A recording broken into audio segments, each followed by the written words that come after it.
রমজানের অনেক আগেই খাতুনগঞ্জে বাড়ছে ভোগ্যপণ্যের দাম, এখনো শুরু হয়নি প্রশাসনের তদারকি।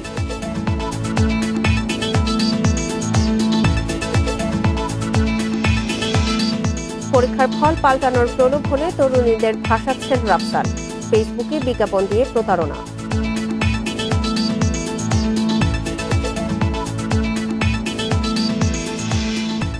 বসুরহাটে অব্যাহত সহিংসতায় ক্ষুব্ধ মানুষ, আওয়ামী লীগে কোন্দল লুটপাটের কারণে বলছেন ফখরুল।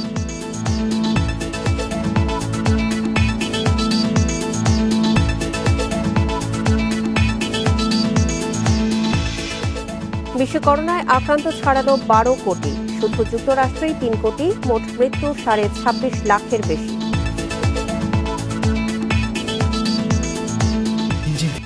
স্বাগত ইন্ডিপেন্ডেন্ট সংবাদে, আপনাদের সাথে আছে আমি সঞ্চারী মজিদুজ্জামান। শুনছিলেন শিরোনাম, যাচ্ছি পুরো খবরে। রমজানের বেশ আগে ভাগেই এবার খাতুনগঞ্জে বাড়তে শুরু করেছে ভোগ্যপণ্যের দাম। বাজার সংশ্লিষ্টরা বলছেন, প্রশাসনের তদারকি শুরুর আগেই কৌশলে দাম বাড়াচ্ছেন ব্যবসায়ীরা।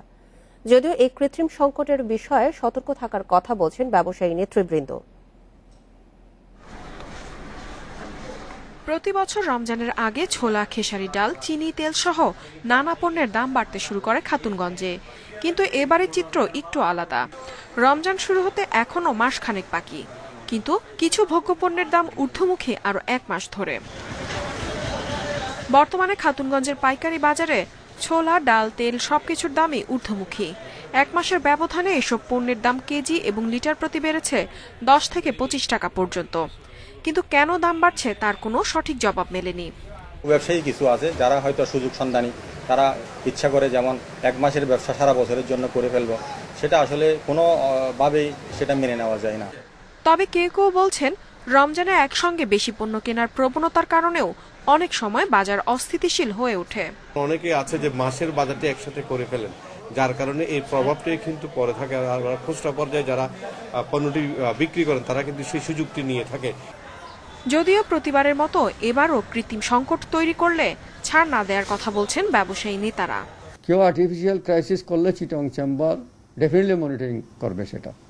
এই আর্টিফিশিয়াল ক্রাইসিসটা কিন্তু আমরা কোনোভাবে অ্যাকসেপ্ট করবো না, করতে পারি না। কিন্তু ডিমান্ড অ্যান্ড সাপ্লাই চেইনটা যাতে ঠিক থাকে সেটার দিকে কিন্তু আমাদের নজর থাকবে।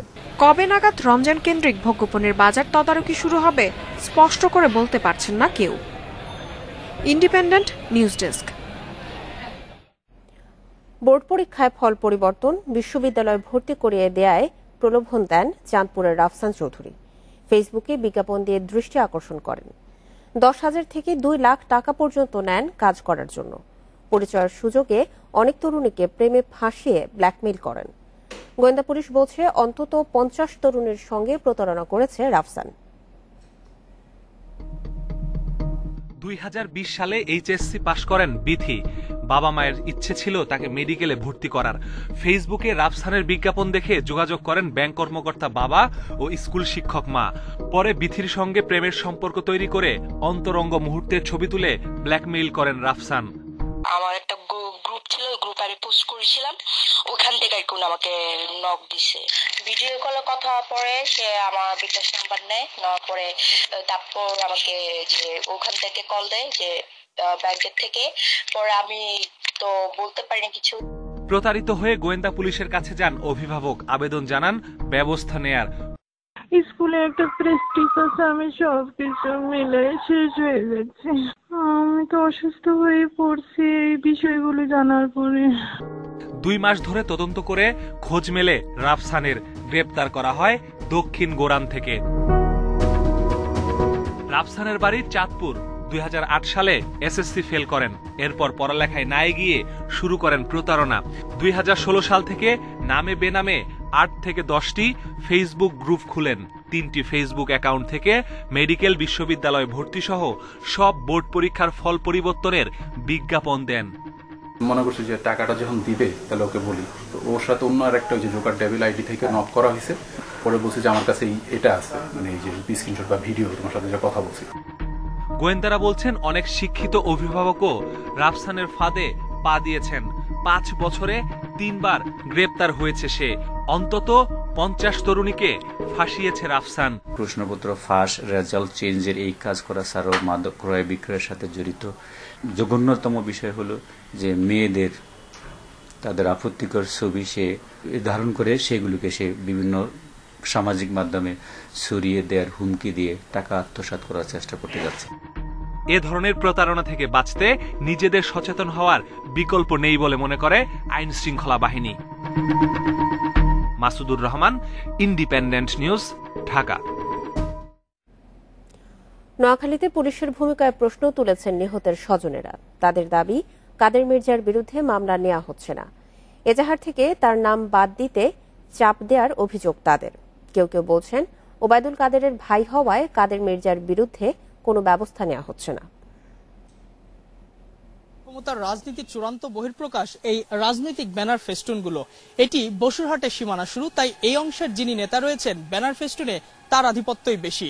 ঠিক 100 মিটার পিছন থেকে কবিরহাটের সীমানা শুরু, যেখানে সাংসদ একরামের আধিপত্য চোখে পড়ার মতো। পুরো নোয়াখালী জুড়ে এই বিভেদের রাজনীতি, যার বলি হচ্ছে সাধারণ মানুষ। বর্তমানের মতো নোংরা রাজনীতি আমি কখনো দেখিনি আমার এই বয়সে। এত বড় একটা মন্ত্রী থাকতে এলাকায় এরকম একটা গন্ডগোল চলে 2 মাস আপনি সব কানিতে তুলা দিব। আমরা গাড়ি ঘোড়া চালাই, আমরা চাই আমাদের নিরাপত্তা। এখন এই দেখেন বাজারে আপনার উঠলে মানে ডর লাগে, মানে কিভাবে গাড়ি চালাবো। মানুষের মধ্যে এমন ক্ষোভ তৈরির কারণ, কোম্পানিগঞ্জে যুবলীগ কর্মী আলাউদ্দিনের মৃত্যুর 4 দিন পরও মামলা নেয়নি পুলিশ। পরিবারের অভিযোগ, উল্টো এজাহার থেকে কাদের মির্জা, তার ছেলে ও ভাইকে বাদ দিতে চাপ দেওয়া হচ্ছে। তো মির্জা নামটা দেখে ওরা বলতেছে যে মির্জা নামটা কেটে দেওয়ার জন্য, তারপর যে ওরা মামলাটা নিবে। একের আগে যদি অন্য কোনো যদি অক্ষর যদি থাকতো, ও অক্ষরে আমি মির্জাকে দিতাম। যেহেতু 1 দিয়ে প্রথম শুরু, আমি তাই 1 দিয়ে মির্জাকে শুরু করছি, কারণ সে হয়েছে মেন সন্ত্রাসী। এদিকে সংঘর্ষের ঘটনায় আওয়ামী লীগ সাধারণ সম্পাদক ওবায়দুল কাদেরের ভাই আব্দুল কাদের মির্জার অনুসারীরা 2টি ও পুলিশ বাদী হয়ে একটি মামলা করেছে। এসব মামলায় এখন পর্যন্ত গ্রেফতার হয়েছে প্রায় 40 জন। কারাগারে পাঠানো হয়েছে কাদের মির্জার প্রধান প্রতিপক্ষ সাবেক উপজেলা চেয়ারম্যান মিজানুর রহমান বাদলকে।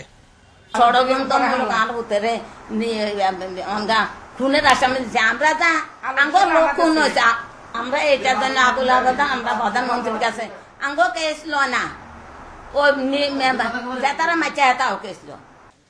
অভিযোগ পাওয়া গেছে 8 মার্চ কাদের মির্জা ও তার অনুসারীদের হাতে মারধরের শিকার হন উপজেলা আওয়ামী লীগের সভাপতি খিজির হায়াত খান।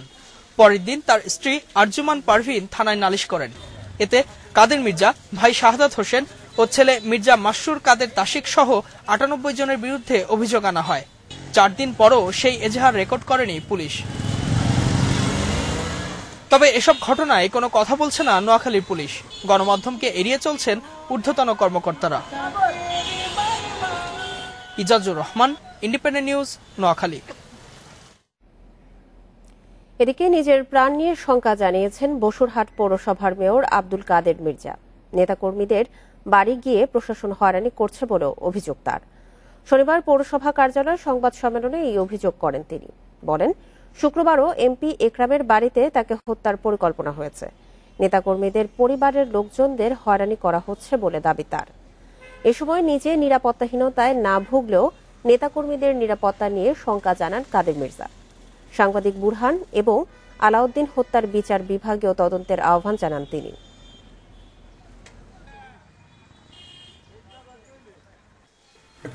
ফ্যামিলির সদস্যরা সহ আমাকে হত্যার জন্য আবারও নতুন করে পরিকল্পনা করতেছে এবং তারা দফায় দফায় অভিযোগ করতেছে আমাকে হত্যা করার জন্য। এটা কার নির্দেশে করতেছে এটা আমি জানি না।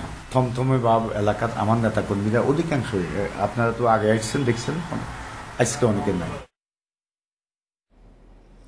বিএনপির সমালোচনা না করে আওয়ামী লীগকে নিজের ঘর সামলানোর পরামর্শ দিয়েছেন মির্জা ফখরুল। তিনি মন্তব্য করেন, লুটপাটের কারণে আওয়ামী লীগে আন্তঃকোন্দল দেখা দিয়েছে। শনিবার জাতীয় প্রেস ক্লাবে স্বাধীনতার সুবর্ণ জয়ন্তী উপলক্ষে চিকিৎসা ও সেবা কমিটির অনুষ্ঠানে এসব কথা বলেন তিনি। স্বাধীনতার সুবর্ণ জয়ন্তী উদযাপন উপলক্ষে রক্তদান ও বিনামূল্যে ওষুধ বিতরণ কর্মসূচি পালন করে বিএনপিপন্থী চিকিৎসকরা। উদ্বোধন করেন বিএনপি মহাসচিব মির্জা ফখরুল ইসলাম আলমগীর। সেখানে আলোচনা সভায় বিএনপি নেতারা অভিযোগ করেন স্বাধীনতার ইতিহাস দলীয়ভাবে প্রচার করে তরুণ প্রজন্মকে বিভ্রান্ত করার চেষ্টা করছে আওয়ামী লীগ।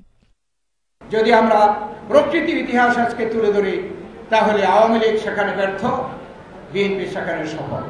সেই জন্যই আওয়ামী লীগ আজকে বাংলাদেশে এই ইতিহাসকে বিকৃত করে আজকে নতুন ইতিহাস সৃষ্টি করতে চায়। এ সময় বিএনপি মহাসচিব বলেন, আওয়ামী লীগ নেতারা প্রতিদিন বিএনপির সমালোচনা করছেন, অথচ তাদের দলের কর্মীদের সামলাতে পারছেন না।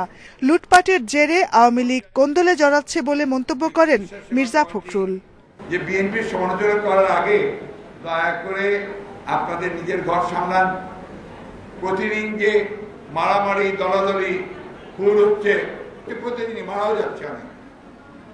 কারণ হচ্ছে এখন তো মারামারি হয় কেন? লুটের বকরা নিয়ে। বাংলাদেশকে যে লুট করছে সম্পদ, সেই সম্পদের বকরা নিয়ে মারামারি হয়। বিএনপি শেষ হয়ে যায়নি, বরং আরো শক্তি সঞ্চয় করে মাঠে নামার প্রস্তুতি নিচ্ছে বলেও মন্তব্য করেন বিএনপির মহাসচিব। আমরা ছোটবেলা মায়েদের কাছে। Jahanara Parvin, Independent News, Dhaka. Maulana ABM Shariful Islam, বিশিষ্ট বক্তা মীর হাবিবুর রহমান যুক্তিবাদীর ছাত্র হিসেবে নিজেও যুক্তিবাদী উপাধি ধারণ করেছেন। নারায়ণগঞ্জ জামে মসজিদের সাথে যুক্ত না থাকলেও ভিজিটিং কার্ডে লেখা মসজিদের খতিব। প্রতারণার মামলায় শরীফুলকে গ্রেপ্তারের পর পুলিশ বলছে, মীর হাবিবুর রহমানকে মাহফিলে হাজির করার কথা বলে অনেকের কাছ থেকে হাতিয়ে নিয়েছেন লাখ লাখ টাকা।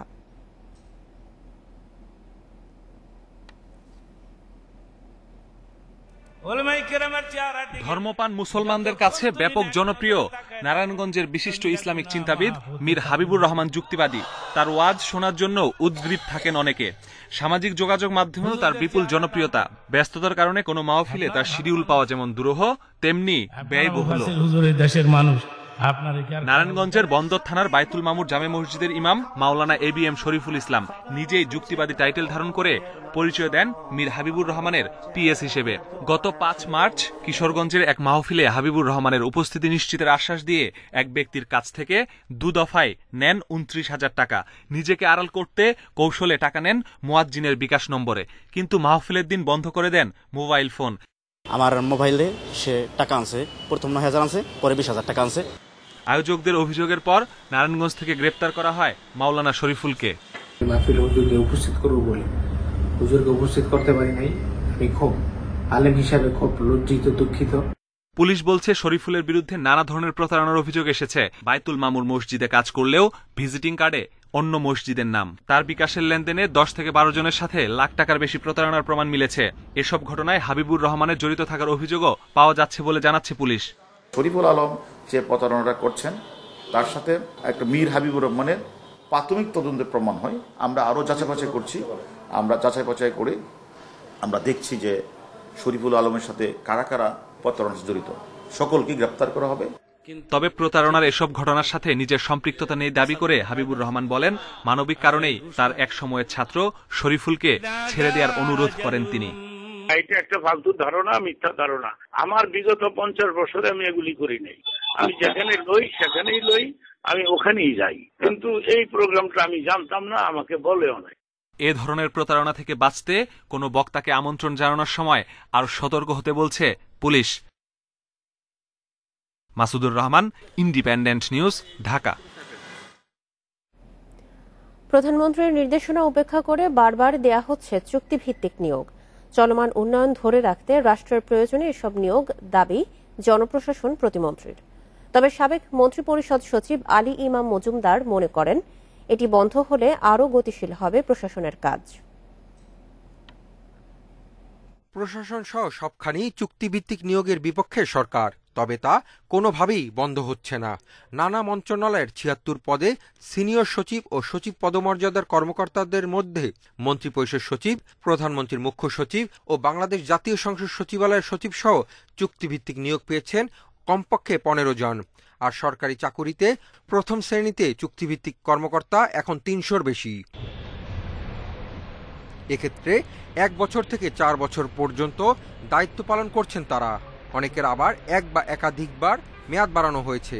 চুক্তিভিত্তিক নিয়োগ কমাতে প্রধানমন্ত্রীর নির্দেশনার কথা স্বীকার করে জনপ্রশাসন প্রতিমন্ত্রী বলছেন, নির্দিষ্ট কাজে বিশেষায়িত অভিজ্ঞতা থাকা ব্যক্তিদেরই সরকারের প্রয়োজনে ওই পদে মেয়াদ বাড়ানো হচ্ছে। মাননীয় প্রধানমন্ত্রীর নির্দেশে সেভাবেই অফিসারদেরকে আমরা প্রমোশন এবং পদায়নগুলো বা চুক্তিভিত্তিকের জন্য সামারি পাঠিয়ে থাকি এবং সেটি মাননীয় প্রধানমন্ত্রী বিবেচনা করেন শুধুমাত্র আপনার যেখানে এসেনশিয়াল সেখানেই। তাছাড়া আমরা সবসময় জোর দিচ্ছি যে চুক্তিভিত্তিকটা যাতে না হয়, মাননীয় প্রধানমন্ত্রীর নির্দেশনা সেভাবে দেওয়া আছে। এদিকে বারবার চুক্তিভিত্তিক নিয়োগে প্রশাসনে অসন্তোষ তৈরি হতে পারে বলে মনে করছেন সাবেক মন্ত্রিপরিষদ সচিব আলী ইমাম মজুমদার। তার মতে, রাষ্ট্রের জন্য কেউ এত গুরুত্বপূর্ণ নয় যে তাকে ছাড়া সরকার চলতে পারবে না। উল্টো এ ধরনের নিয়োগ বন্ধ হলে প্রশাসনের কাজ আরো গতিশীল হবে। চুক্তিভিত্তিক নিয়োগ না দেওয়া এই কাজগুলি করার লোক আছে থেকে তারা অবসর গেলে এই কাজগুলি আটকে থাকবে না, করার লোক আছে। চুক্তিভিত্তিক নিয়োগ না দিলেই তো চলে যায়। তবে চুক্তিভিত্তিক নিয়োগ শুধু বাংলাদেশ নয়, বিশ্বের নানা দেশে রাষ্ট্রীয় স্বার্থে হয়ে থাকে বলে জানাচ্ছে জনপ্রশাসন মন্ত্রণালয়। Hasib Mahmud Shah, Independent News, Dhaka.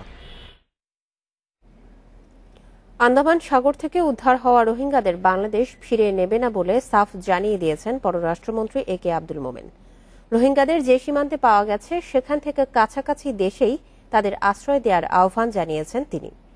শনিবার পররাষ্ট্র মন্ত্রণালয়ে সংবাদ সম্মেলনে এই আহ্বান জানান পররাষ্ট্রমন্ত্রী। চলতি মাসের শুরুতে আন্দামান সাগরে ভারত সীমান্তের কাছাকাছি জায়গায় জাহাজ থেকে উদ্ধার হন শতাধিক রোহিঙ্গা। শুরুতে ভারত আশ্রয় দিলেও পরে বাংলাদেশকে তাদের ফিরিয়ে নেয়ার অনুরোধ জানায়। শনিবার পররাষ্ট্র মন্ত্রণালয়ে সংবাদ সম্মেলনে পররাষ্ট্রমন্ত্রী এ.কে আব্দুল মোমেন জানান, আন্দামান থেকে উদ্ধার হওয়া রোহিঙ্গাদের দায়িত্ব বাংলাদেশ নেবে না। মিয়ানমার বা ভারতকে তাদের দায়িত্ব নেয়ার আহ্বানও জানান মন্ত্রী। আমরা গ্রহণ করার কোনো যুক্তিযুক্ত কারণ নাই, কারণ এগুলো 1700 কিলোমিটার দূরে আমাদের থেকে পাওয়া গেছে। এরা যে জাহাজে ছিল সেই জাহাজ আমাদের দেশের না, থাইল্যান্ডের জাহাজ।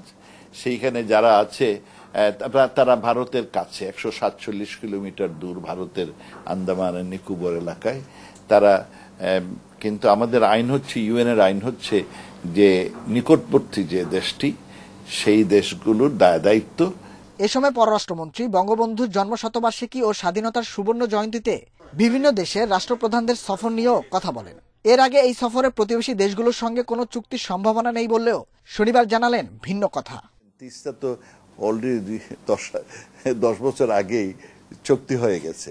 যেগুলো আলোচনা হয়েছে এবং আমাদের মোটামুটি একটা হয়েছে, ঠিক হয়েছে, ওইগুলো যদি বলবৎ থাকে, ওইগুলো যেন ইমপ্লিমেন্টে কোনো অসুবিধা না হয়, সেই জন্য হয়তো মাননীয় প্রধানমন্ত্রী তুলে ধরতে পারেন। করোনা পরিস্থিতি বিবেচনায় সুবর্ণ জয়ন্তীর আয়োজন সীমিত করা হয়েছে বলেও জানান পররাষ্ট্রমন্ত্রী। Nahid Kamal, independent News, Dhaka. কারখানা শ্রমিকদের 2 ঈদের বোনাস ও 3 মাসের বেতন দিতে আবারও প্রণোদনা চান পোশাক মালিকরা। করোনার মন্দা কাটিয়ে ব্যবসায় ঘুরে দাঁড়াতে ঋণ সুবিধা দেওয়ার দাবি তাদের। তবে শ্রমিকদের বেতনের জন্য ঋণ না নিয়ে কেন্দ্রীয় ব্যাংকের প্রযুক্তি উন্নয়ন তহবিল থেকে ঋণ নিয়ে কারখানার মানোন্নয়নের পরামর্শ অর্থনীতিবিদদের। বিশ্বব্যাপী করোনা শুরুর পর থেকেই ধস নামে তৈরি পোশাক খাতে, যার ফলে গত বছরের মার্চ মাসে রফতানি আয় কমে 18%, এপ্রিলে কমে 82% বেশি, মে মাসে 61% ও জুনে কমে 25%। এমন পরিস্থিতিতে পোশাক কারখানা সহ রফতানিমুখী শিল্পের কর্মীদের জন্য গত বছরের এপ্রিল, মে, জুন ও জুলাই মাসের বেতন ভাতা দিতে 10.5 কোটি টাকা প্রণোদনা দেয় সরকার। প্রতিনিয়ত আমরা যেখানে দেখছি যে পোশাকের দরপতন হচ্ছে এবং আমাদের যে এক্সপোর্টিং কান্ট্রিগুলো আছে সেই কান্ট্রিগুলোতে কিন্তু এখনো শাটডাউন হচ্ছে। অনেক জায়গায় আপনার শপিং মল থেকে শুরু করে সবকিছু বন্ধ রয়েছে। প্রণোদনা পেয়ে রফতানিতে কিছুটা ঘুরে দাঁড়ায় তৈরি পোশাক খাত। তবে করোনার দ্বিতীয় ঢেউয়ের প্রভাবে আবারও রফতানিতে সংকট দেখা দেয়।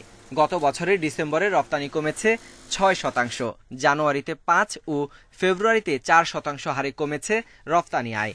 সেই সঙ্গে বেড়েছে সুতার দাম ও জাহাজের ভাড়া। যাই কিছু অর্ডার তার মধ্যে আমাদের হাতে ছিল, সুতার দামের অস্বাভাবিক বৃদ্ধির কারণে সেগুলোও কিন্তু আমরা এক্সিকিউশনে যেতে পারছি না। দুইটা ঈদকে কেন্দ্র করে আবারও কিছু এই প্রণোদনা প্যাকেজ হোক বা ঋণ সুবিধা হোক, একটা কিছু অন্তত পাওয়ার জন্য তারা আবেদন করেছেন। তৈরি পোশাক খাতের জন্য এরই মধ্যে সর্বাধিক প্রণোদনা দিয়েছে সরকার। সেই সঙ্গে ঋণ পরিশোধের মেয়াদ 1 বছর বাড়ানো হয়েছে। তাই আবার নতুন করে ঋণ দেয়া ঠিক হবে না বলে মত অর্থনীতিবিদদের। উদ্যোক্তারা টেকনোলজি আপগ্রেডেশন ফান্ড যেটি কেন্দ্রীয় ব্যাংক গ্রহণ করেছে, সেখান থেকে ঋণ নিয়ে সেই ঋণের আলোকে তারা তাদের প্রযুক্তিগত উন্নয়ন এবং যেভাবে অনলাইন ভিত্তিক যে নতুন বাজার তৈরি হয়েছে তার জন্য বিনিয়োগ করবেন। করোনার ক্ষতি পোষাতে ও পোশাকের রফতানি আয় বাড়াতে কর্পোরেট কর হার অপরিবর্তিত রাখা এবং উৎস কর অর্ধেকে নামিয়ে আনার দাবি রফতানিকারকদের। Sohel Rana, Independent News, Dhaka. ভারতের প্রধানমন্ত্রী নরেন্দ্র মোদীর আগমনকে ঘিরে সাজ রব সাতক্ষীরার শ্যামনগরে যশোরেশ্বরী কালী মন্দিরে। মন্দির সংস্কার, হেলিপ্যাড নির্মাণ, রাস্তাঘাট সংস্কার সহ নিরাপত্তার খুঁটিনাটি নিয়ে দিন রাত ব্যস্ত স্থানীয় প্রশাসন। আগামী 27 মার্চ সাতক্ষীরার শ্যামনগরে যশোরেশ্বরী কালী মন্দির পরিদর্শন করবেন ভারতের প্রধানমন্ত্রী নরেন্দ্র মোদী। অংশ নেবেন পূজা অর্চনায়ও। এ উপলক্ষে সব ধরনের প্রস্তুতি নেওয়া হচ্ছে বলে জানিয়েছে মন্দির কর্তৃপক্ষ। পূজা প্রস্তুতি আমরা গ্রহণ করেছি। উনি আমাদের মন্দিরে মনে হয় 30 থেকে 35 মিনিট সময় দেবেন এবং মন্দির পূজা দেবেন। আরও মন্দিরের অন্য কাজকর্ম বা দেখাশুনো বা তিনি মন্দিরের অবকাঠামোগুলো দেখবেন। স্থানীয়রা বলছেন মন্দিরটি পরিচিতি পাবে আন্তর্জাতিক পরিমণ্ডলে, বাড়বে ভারত বাংলাদেশ সম্পর্ক। ভক্তি অর্ঘ্য নিবেদনের জন্য মায়ের চরণতলে উনি আসছেন। তার আগমন শুভ হোক, সার্থক হোক। একজন বিশ্ব নেতা আমাদের এই পীঠস্থানটি পরিদর্শন করবেন, তাই এই এলাকার মানুষ, সকল শ্রেণীর মানুষ, সকল সম্প্রদায়ের মানুষ, সকল পেশার মানুষ আজ তারা উচ্ছ্বসিত। মোদীর সাতক্ষীরা সফরে স্থানীয় ঐতিহ্য ফুটিয়ে তোলার কথা জানিয়েছেন জেলা প্রশাসক। সুন্দরবন এই অঞ্চলের যে ঐতিহ্য সেটিকে আমরা তুলে ধরতে চাই। রয়্যাল বেঙ্গল টাইগার, মুজিব বর্ষ, বঙ্গবন্ধু, আমাদের দেশের উন্নয়ন, এটি থাকবে আমাদের যে হেলিপ্যাড থেকে শুরু করে এই মন্দির প্রাঙ্গণ পর্যন্ত এভাবে সাতক্ষীরাকে এখানে ফুটিয়ে তোলা হবে। যশোরেশ্বরী কালী মন্দির ও আশপাশের এলাকায় বাড়ানো হয়েছে নিরাপত্তা ব্যবস্থা। এই দায়িত্ব আসলে রাষ্ট্রীয় পর্যায়ে এবং বিভিন্ন সংস্থা এটির সাথে সংশ্লিষ্ট থাকে, তারা সকলেই থাকবে এবং পুলিশের পক্ষ থেকে আমাদের যে কাজ সেটি আমাদের বেশ আগে থেকে শুরু হয়েছে। মোদীর সফরকে ঘিরে স্থানীয় মানুষের মধ্যে ব্যাপক উৎসাহ উদ্দীপনার সৃষ্টি হয়েছে। Independent news desk. মৎস্য খামারিদের দখলে মৌলভীবাজারের হাইল হাওর। অবৈধ দখল আর অপরিকল্পিত পুকুর খননে হাওর হারাচ্ছে তার অস্তিত্ব। ধ্বংস হচ্ছে দেশীয় মাছের প্রজনন ক্ষেত্র। এতে হুমকির মুখে রয়েছে জীববৈচিত্র্য। পরিবেশবাদীরা বলেছেন, এখনই পরিকল্পিত উদ্যোগ না নিলে বিলুপ্ত হবে হাওরের সৌন্দর্য। হাইল হাওরে বাণিজ্যিকভাবে মাছ চাষ শুরুর পর থেকেই মৎস্য খামারিরা গড়ে তোলেন বিশাল আকৃতির পুকুর। অভিযোগ আছে, কোনো নিয়মের তোয়াক্কা না করে একের পর এক মৎস্য খামার গড়ে তুলেছেন প্রভাবশালীরা। খাস জমি দখল কিংবা ভূমিহীনদের বন্দোবস্ত দেওয়া জমিতেও করেছেন মৎস্য খামার। আগে তো অনেক মাছ মিলতো, আর এখন তো মাছ মিলে না। কেদের লাগে এসব ফিশারি দিয়া মানুষে মাছ দখল হয়ে রাখিছে। ইদানিং 3-4 বছর 5 বছর ধরিয়া অনেক ফিশারি হইতেছে। এই ফিশারি হওয়ার কারণে একদিকে এই অভয় আশ্রমের যে সৌন্দর্য আছে এবং যে মাছ কিংবা ফাঁকি এগুলা বেশি থাকতো, এগুলা ব্যাঘাত করতেছে। হাইল হাওরে বাইক্কা বিল সহ ছোট বড় 100টির বেশি বিলে রয়েছে মাছের অভয় আশ্রম। অপরিকল্পিতভাবে খামার গড়ে তোলায় এরই মধ্যে 1 ডজনের বেশি বিল বিলীন হয়ে গেছে। ভবিষ্যতে হাইল হাওরের অস্তিত্ব থাকবে কিনা তা নিয়ে শঙ্কা জানিয়েছে পরিবেশবাদীরা। 5 বছরে যেভাবে পাখি কমে গেছে, যেভাবে জলজ উদ্ভিদ কমে গেছে, যেভাবে এখানে পাড় উঁচু করে মৎস্য চাষের ব্যবস্থা করা হচ্ছে, তার মানে হচ্ছে সেটি মনে হবে একটি নগরায়নের দিকে বা সেখানে একটি নতুন একটি স্থাপনা তৈরি হচ্ছে। একদিকে খালগুলি ভরাট এবং অন্যদিকে মৎস্য খামারের কারণে বন্ধ হচ্ছে বিভিন্ন ছড়ায় পানি প্রবাহের পথ। হাওর রক্ষায় দ্রুত পদক্ষেপ নেওয়া হবে বলে জানিয়েছেন উপজেলা নির্বাহী কর্মকর্তা এবং সরকারি কমিশনের ভূমিকে তদন্তের জন্য দেওয়া হয়েছে, তদন্তাধীন আছে। এটির ন্যূনতম কোনো সুযোগ নেই। এটিকে আমরা প্রশাসনিকভাবে এটিকে আমরা প্রতিহত করব। এই হাইল হাওরের আয়তন 14,000 হেক্টর, এর মধ্যে শ্রীমঙ্গলে 10,000 হেক্টর, বাকি 4,000 হেক্টর মৌলভীবাজার সদর উপজেলার মধ্যে পড়েছে। Independent news desk. গবেষণা বলছে ঢাকার বাতাসে যেসব ভাসমান বস্তুকণা ভেসে বেড়ায় তার 70% ধুলা। এতে আছে মানবদেহের জন্য মারাত্মক ক্ষতিকর পারদ, সীসা সহ নানা ধরনের ভারী বস্তুকণা। এসব তথ্য উঠে এসেছে ঢাকা বিশ্ববিদ্যালয়ের গবেষণায়। আর এক গবেষণায় উঠে এসেছে ঢাকার বাতাসে ধুলার পরিমাণ গত বছরের তুলনায় এবার 10% বেশি বেড়েছে।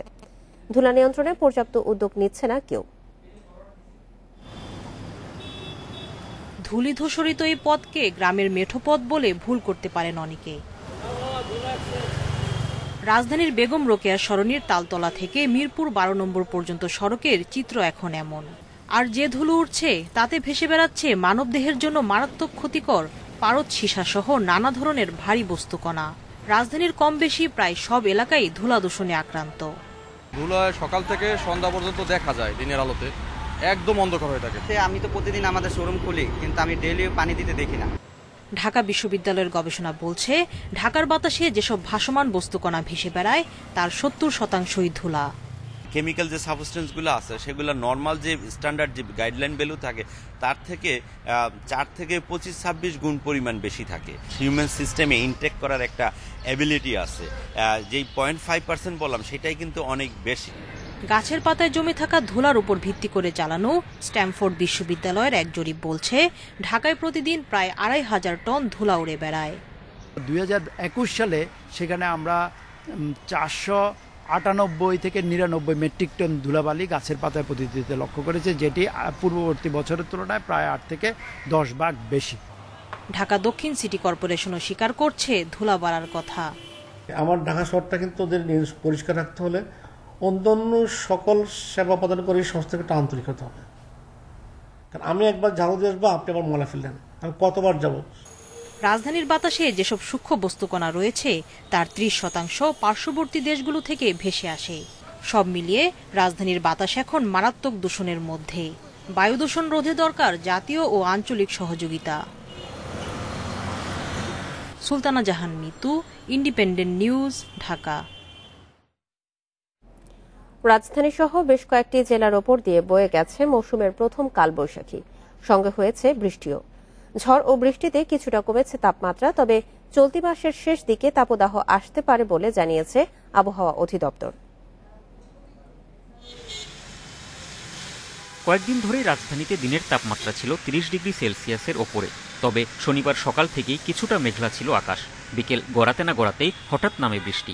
এর আগে দেখা দেয় দমকা হাওয়া। ধূলিঝড়ে সাময়িক ভোগান্তি হলেও বৃষ্টির পর তৈরি হয়েছে কিছুটা স্বস্তির পরিবেশ।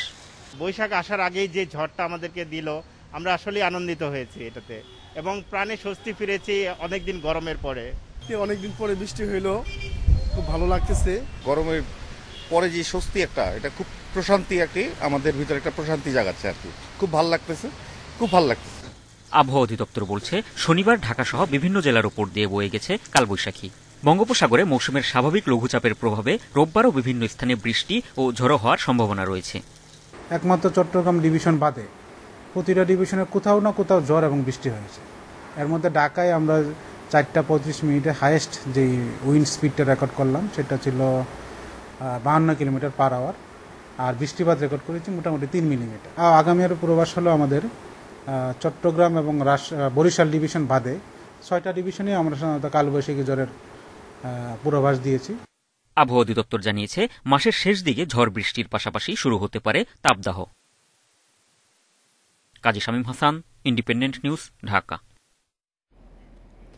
ক্রাশ কর্মসূচি নিয়েও মশা নিধনে হিমশিম ঢাকা উত্তর সিটি কর্পোরেশন। প্রতিদিন ওষুধে ব্যয় হচ্ছে 23 লাখ টাকা। সেই হিসেবে 5 দিনে কেবল ওষুধই ছিটানো হয়েছে কোটি টাকার। তারপরও মশা খুব একটা না কমার অভিযোগ নগরবাসীর। কীটতত্ত্ববিদেরা বলছেন ওষুধের সঠিক প্রয়োগ না হলে শুধু অর্থই অপচয় হবে। 8 মার্চ কিউলেক্স মশা নিধনে ক্র্যাশ কর্মসূচি শুরু করে ঢাকা উত্তর সিটি কর্পোরেশন। মিরপুরের সাগুপ্তা খালের পাড়ে এবং পানিতে ওষুধ ছিটানো হয়। ওষুধ ছিটানোর পর মশা কতটুকু মরেছে তা দেখতে দুদিন পর আমরা সাগুপ্তা খাল থেকে একটি পাত্রে পানি উঠাতেই আমরা দেখতে পাচ্ছি এখনো অসংখ্য লার্ভা রয়ে গিয়েছে। ক্র্যাশ কর্মসূচির অংশ হিসেবে এখন পর্যন্ত 37টি ওয়ার্ডে মশার ওষুধ দিয়েছে ডিএনসিসি, কিন্তু মশার উপদ্রব কি কমেছে? মৌমাছি যেভাবে গায়ে আক্রমণ করলে যেরকম ভাবে আক্রমণ করে ঠিক সেই রকম ভাবে আক্রমণ করে। এই অবস্থা কোনো রকমের কোনো উন্নতি হয়নি। এই যে মশার ওষুধ দেয় এটা কমও না কিছু না, খালি আরো বাড়ে। যে ওষুধটা দেয় অরিজিনাল ওষুধটা দিলে মরতো। ডিএনসিসি সূত্র বলছে এই কর্মসূচিতে 3 ধরনের ওষুধ ব্যবহার হচ্ছে প্রতিদিন, যার ব্যয়ের হিসাবটাও বেশ লম্বা। এর মধ্যে লার্ভিসাইডিং এর জন্য 1600 টাকা দরের টেমিফস দিনে 45 লিটার, অ্যাডাল্টিসাইডিং এর জন্য 300 থেকে 350 টাকা দরের malathion 5500 litre, malaria oil B ছিটানো হচ্ছে 8 থেকে 9000 লিটার। প্রতি লিটারের দাম 60 থেকে 65 টাকা। দিনে ওষুধ দেওয়া হচ্ছে 23,07,000 টাকার। রয়েছে 1200 মশক কর্মীর বেতন। ক্র্যাশ কর্মসূচি তদারকির জন্য নিয়োগ দেওয়া হয়েছে 200 জনকে। সব মিলিয়ে বড় ব্যয়। তারপরও সন্ধ্যা হলেই মশার উপদ্রবে অতিষ্ঠ বেশিরভাগ এলাকার নগরবাসী। সাইকেল চালানোর সময় সাইকেলের হ্যান্ডেল সাইডে মশা মারতে মারতে বাসায় যেতে হয়। মশার জন্য যে লোকজন আসে না, বসে থাকে না। তবে কীটতত্ত্ববিদেরা বলছেন ক্র্যাশ কর্মসূচিতে ঠিকমতো ওষুধ প্রয়োগ হচ্ছে না। এতে অনেক টাকা ব্যয় হলেও সুফল পাবে না নগরবাসী। প্রচুর টাকা এখানে ব্যয় হচ্ছে। যদি ফলাফলই না আসে তাহলে এই বিষয়টিকে বা এই ক্র্যাশ প্রোগ্রামটিকে ভবিষ্যতে হয়তো পরিবর্তন করে অন্যভাবে আমাদেরকে সেই কাজটি করতে হবে। ঠিকমতো ওষুধ প্রয়োগ হচ্ছে না বিষয়টি স্বীকার করছেন মেয়র আতিকুল ইসলামও। যে ডোজটা দেওয়া হচ্ছে আমরা দেখছি মশার গায়ে দেওয়ার পরে মশা কিন্তু নকডাউন হচ্ছে না অনেক ক্ষেত্রে। এই ডোজিংটা কি বাড়ায় দেওয়া যায় নাকি? এই জন্য কীটতত্ত্ববিদ যারা আছেন, WHO যার প্রতিনিধি আছে, তাদের সাথে আমাদের সিএচওর কথা বলছে। কিউলেক্স মশা নিধনে ডিএনসিসির প্রথম দফার ক্র্যাশ কর্মসূচি চলবে 18 মার্চ পর্যন্ত। Adilur Rahman, independent News, Dhaka. আঞ্চলিক সংগঠনগুলোর চাঁদাবাজি ও শ্রমিক মারধরের প্রতিবাদে খাগড়াছড়িতে খাদ্য পরিবহন বন্ধ রেখেছে পরিবহন ঠিকাদার সমিতি। প্রায় 3 সপ্তাহ খাদ্য পরিবহন বন্ধ থাকায় খাগড়াছড়ির 5টি এবং রাঙামাটির 2টি গুদামে দেখা দিয়েছে সংকট। এ বিষয়ে প্রশাসনের দ্বারস্থ হয়েও ফল মেলেনি অভিযোগ খাদ্য পরিবহন সমিতির। খাগড়াছড়ি সহ 3 পার্বত্য জেলায় ভারত থেকে আসা ক্ষুদ্র নৃগোষ্ঠীর শরণার্থী, বাঙালি গুচ্ছগ্রাম ও শান্তি চুক্তির অধীনে আত্মসমর্পণ করা ব্যক্তিরা সরকারি খাদ্য নিরাপত্তা কর্মসূচির আওতায় রেশন পাচ্ছেন 3 দশক ধরে। স্থানীয় খাদ্য গুদামগুলো থেকে 3 মাস পর পর এসব খাদ্যশস্য বিতরণ করা হয়। সম্প্রতি পাহাড়ের আঞ্চলিক সংগঠনগুলোর বিরুদ্ধে বেপরোয়া চাঁদা আদায়, শ্রমিকদের মারধর ও চালানপত্র ছিনিয়ে নেওয়ার অভিযোগ তোলেন খাদ্যশস্য পরিবহনে জড়িত ঠিকাদাররা। এই জেরে 18 ফেব্রুয়ারি থেকে ধর্মঘট শুরু করেন চট্টগ্রাম বিভাগীয় খাদ্য ঠিকাদাররা। দীর্ঘদিন হইতে তারা চাঁদাবাজি করে। গত কদিন হইতে তারা অত্যাধিক ভাবে 8-10 হাজার টাকা করে একটা গাড়ির ড্রাইভার থেকে নিচ্ছে, যার কারণে ড্রাইভাররা মালে নিচ্ছে না। তা আমরা কি করব? এদিকে ধর্মঘটের জেরে বিপাকে পড়েছে রেশন সুবিধাভোগীরা। অচল অবস্থায় নিরসন না হলে পাহাড়ে অন্যান্য কর্মসূচি ব্যাহত হওয়ার আশঙ্কা দেখা দিয়েছে। দীঘিনালা খাদ্য সংকট দূরীকরণের লক্ষ্যে অতি দ্রুত খাদ্য সংকটটা যাতে নিরসন করতে পারে। যে সকল সন্ত্রাসীগুলো পার্বত্য অঞ্চলে অশান্তি, চাঁদাবাজি, হত্যা, গুম, অপহরণের সাথে সম্পৃক্ততা রয়েছে, তাদেরকে পার্বত্য অঞ্চল থেকে এই সন্ত্রাসী কর্মকাণ্ড বন্ধের জন্য প্রয়োজনীয় ব্যবস্থা গ্রহণ করার জন্য আমরা সরকারের কাছে জোর দাবি জানাচ্ছি। অভিযোগের বিষয়ে আঞ্চলিক সংগঠনগুলোর কেউ কথা বলতে রাজি হয়নি, তবে বিষয়টি গুরুত্ব দিয়ে দেখা হচ্ছে বলে জানিয়েছে আইন শৃঙ্খলা বাহিনী। সরকারি গোদামে খাদ্য যাবে, এটা অবশ্যই আইন শৃঙ্খলা বাহিনী পর্যাপ্ত নিরাপত্তা দিয়ে এই যে লাইনটা, সাপ্লাই চেইনটা, এটা নিশ্চিত করবে। খাগড়াছড়ি, দীঘিনালা, পানছড়ি ও মহালছড়ি উপজেলায় খাদ্য গুদাম রয়েছে 5টি, যার প্রত্যেকটিতে প্রতি মাসে চাল ও গমের চাহিদা গড়ে 500 থেকে 700 টন। Independent news desk. রাঙামাটিতে 2017 সালের 13 জুন পাহাড় ধসে ক্ষতিগ্রস্ত সড়কগুলো স্থায়ী মেরামতের কাজ শুরু করেছে সড়ক বিভাগ। দেয়ালের মাধ্যমে চলছে কাজ, যা সড়ক ধস রোধ করার পাশাপাশি ঠেকাবে পাহাড় ধসও, বলছে কর্তৃপক্ষ। রাঙামাটির পাহাড় ধসে হতাহতের ঘটনা মাঝে মাঝেই সংবাদের শিরোনাম হয়। 2017 সালে রাঙামাটির সাথে চট্টগ্রাম বান্দরবান খাগড়াছড়ি সড়কের 155টি অংশে পাহাড় ধসের ঘটনা ঘটে। যদিও দীর্ঘদিন ধরে এই ঝুঁকিপূর্ণ সড়কেই জনসাধারণের চলাচল। ক্ষতিগ্রস্ত সড়কগুলোতে স্থায়ী মেরামতের কাজ শুরু করেছে সড়ক ও জনপথ বিভাগ। আধুনিক যন্ত্রপাতির মাধ্যমে একদিকে পাহাড় আর অন্যদিকে কঠিন পাথর খুঁড়ে চলছে শত ফুট গভীরে পাইলিংয়ের কাজ, যার উপর বসানো হচ্ছে ধারক দেয়াল, যা সড়ক ও পাহাড় ধস ঠেকাবে। আমরা স্থায়ীভাবে যেটা প্রোডাকশন নিরাপত্তা পাইছি, আমরা গাড়িগুলো চলাতে আমরা স্বচ্ছন্দ করতেছি। পূর্বে যেসব এখানে ধারক দেওয়াল করা হয়েছে সেটিকে কিন্তু আরো ভালোভাবে এখানে কিন্তু আপনার পাইলিং এর মাধ্যমে করা হচ্ছে। তবে বর্ষার আগে কাজ শেষ করতে নিরলস পরিশ্রম করছেন শ্রমিকরা, কারণ বর্ষা আসলেই বাড়বে নির্মাণ ব্যয় ও দুর্ঘটনার ঝুঁকি। মাটি প্রচুর হাট পাথর, এই জন্য আর কি কাজ ভালো করতেছি। সরকারি কাজ তো আরএসডির কাজ, কারণ বৃষ্টি হলে আমরা আর বোরিং করতে পারবো না। এখানে পাহাড়ি ঢল নামবে, আমাদের মেশিনটা তো এখানে অনেক হেভি মেশিন, এটা মাটিগুলো যদি ঢল নামে মাটি এখানে ভরাট হয়ে যাবে, আমরা এই মেশিনটা এখান থেকে তুলতে পারবো না। বর্ষার আগেই সড়কের সব কাজ শেষ হবে বলে আশ্বাস সড়ক বিভাগের।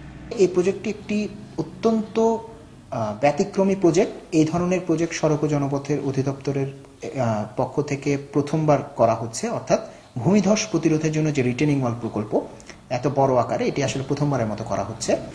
সড়ক ও জনপথ বিভাগের তত্ত্বাবধানে এই প্রকল্পের ব্যয় ধরা হয়েছে 249 কোটি টাকা।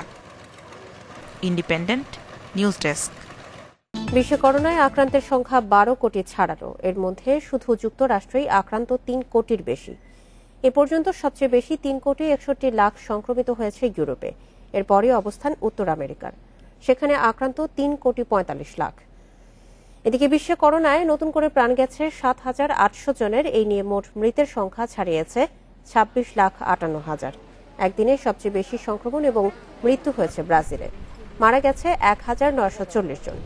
সংক্রমণ বাড়ায় স্কুল, দোকান ও রেস্তোরাঁ বন্ধের ঘোষণা দিয়েছে ইতালি। নতুন ঢেউয়ের বিষয়ে সতর্ক করে এই সিদ্ধান্ত জানিয়েছেন দেশটির প্রধানমন্ত্রী মারিও দ্রাগি। স্বাস্থ্যবিধি মানার নির্দেশ বাস্তবায়নে প্যারিসের রাজপথে টহল দিচ্ছে ফরাসি পুলিশ।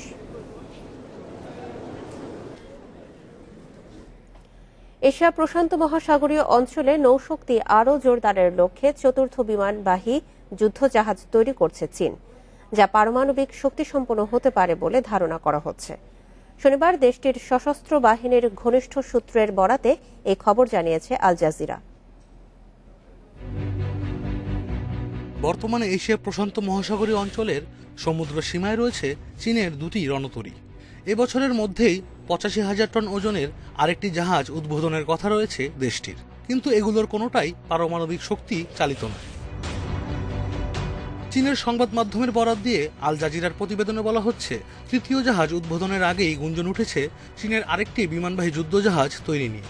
শুধু তাই নয়, আগের জাহাজগুলোর চেয়ে চতুর্থটি পারমাণবিক শক্তিসম্পন্ন হবে বলেও ধারণা দ্য সাউথ চায়না মর্নিং পোস্টের। 2 বছর আগে এই জাহাজের নির্মাণ কাজ শুরুর কথা থাকলেও কারিগরি ত্রুটির কারণে তা পিছিয়ে যায়। তবে চলতি বছর আবারও শুরু হয় এর নির্মাণ কাজ। জাহাজটি প্রস্তুত হলে এটি হবে চীনের জাহাজ নির্মাণ খাতে আরও এক ধাপ প্রযুক্তিগত উন্নতি। এরই মধ্যে দেশটির জাহাজ নির্মাতারা এই গুরুত্বপূর্ণ অগ্রগতি আনতে মুখিয়ে আছেন বলে জানিয়েছে চীনা সংবাদ মাধ্যম। তাদের প্রতিবেদনে বলা হয়, নতুন জাহাজটিতে পরমাণু শক্তি অন্তর্ভুক্ত করার বিষয়টি খতিয়ে দেখছে চীনা কর্মকর্তারা। তবে এতে যে অর্থ প্রয়োজন তা বরাদ্দ নিয়ে কোনো সিদ্ধান্তের খবর পাওয়া যায়নি। 2017 সালে প্রথম নিজস্ব প্রযুক্তিতে তৈরি বিমানবাহী যুদ্ধজাহাজ সাগরে ভাসায় চীন। আশরাফ শুভ, ইন্ডিপেন্ডেন্ট নিউজ। আয়ারল্যান্ড উলফসের বিপক্ষে বাংলাদেশ ইমার্জিং দলের 5ম ওয়ানডে আজ। 1 ম্যাচ হাতে রেখে সিরিজ জিতেছে স্বাগতিকেরা। মিরপুর শেরেবাংলা স্টেডিয়ামে ম্যাচ শুরু সকাল 9টায়। ম্যাচ পরিস্থিতি বুঝে ফিনিশিংয়ের সামর্থ্য প্রমাণ করেছেন তৌহিদ হৃদয়, সুমন খানরা। টানা 3 ম্যাচ জিতে চাঙ্গা ইমার্জিং দল সিরিজের শেষ ম্যাচেও ধরে রাখতে চায় ধারাবাহিকতা। বোলিংয়ে নজর কেড়েছেন রাকিবুল মুকিদুলরা। ভবিষ্যৎ তারকার খোঁজে ইমার্জিং দলের চোখ নির্বাচকদের। হৃদয়, সাইফদের পারফরম্যান্স অবশ্যই স্বস্তির তাদের জন্য।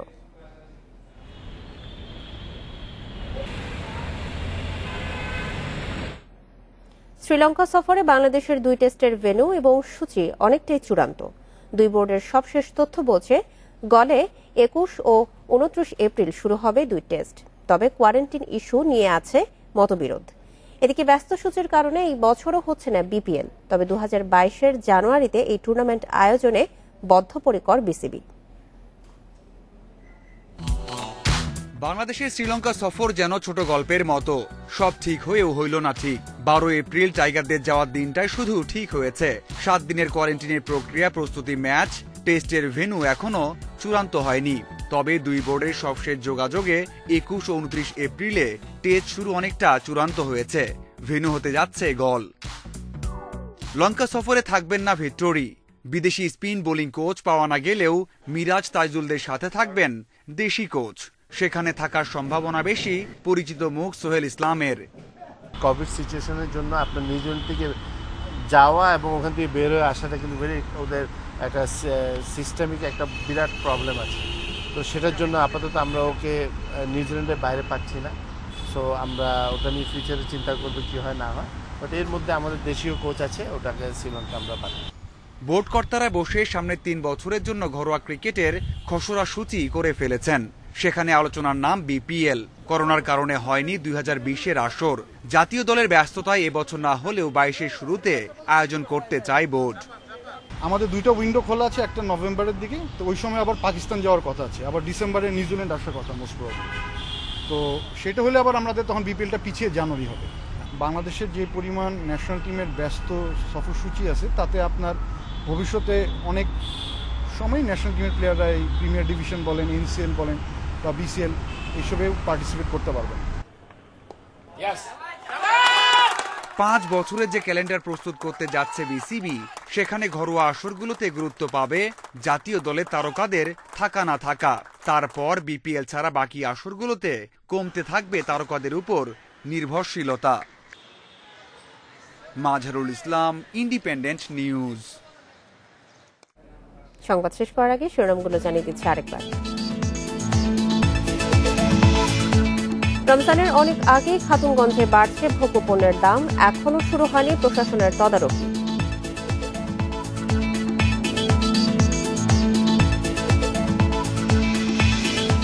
পরীক্ষার ফল পাল্টানোর প্রলোভনে তরুণীদের ফাঁসাচ্ছেন রাফসান, ফেসবুকে বিজ্ঞাপন দিয়ে প্রতারণা।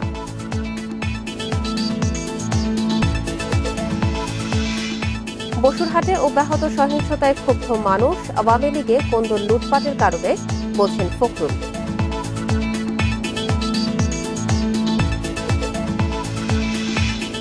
বিশ্বে করোনায় আক্রান্ত ছাড়ালো 12 কোটি, শুধু যুক্তরাষ্ট্রেই 3 কোটি, মোট মৃত্যু 26.5 লাখের বেশি। আর এই ছিল এখনকার ইন্ডিপেন্ডেন্ট সংবাদে। ইন্ডিপেন্ডেন্ট টেলিভিশনের সব খবর আরো বিস্তারিত জানতে চোখ রাখুন ফেসবুক, ইউটিউব এবং টুইটারে। এতক্ষণ সাথে থাকার জন্য ধন্যবাদ সবাইকে।